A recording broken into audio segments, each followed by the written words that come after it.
ডানহাতি এই of bowler ছোট্ট একটু লাফ দিয়ে বল করে থাকেন। এবার লেগ স্টাম্পের উপরে সঙ্গে সঙ্গে পুল করে দিলেন এই বল। এবারে কিন্তু স্টাম্পের উপরে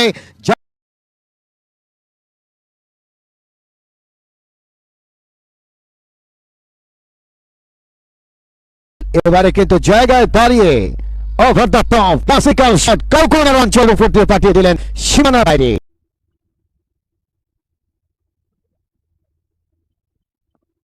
এবার লম্বা করে হাঁকিয়েছেন, সেখানে একেবারে বাউন্ডারি লাইনের বাইরে চলে গেছেন। আরো একটি দুর্দান্ত চারের মার। এবার তুলে মেরেছে, ফিল্ডার নেই সেখানে, কোনো 4টি রান পেয়ে যাবেন দলীয় অধিনায়ক রাজু। একেবারে আলতো করে, শেষ পর্যন্ত বলটা কিন্তু অনেকটা স্লো হয়ে গিয়েছিল। এক্সেলেন্ট।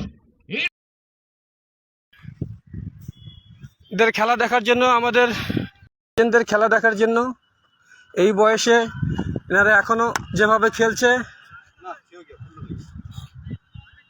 সেই সাথে ফুল টস বলে আমাদের রাজু ভাই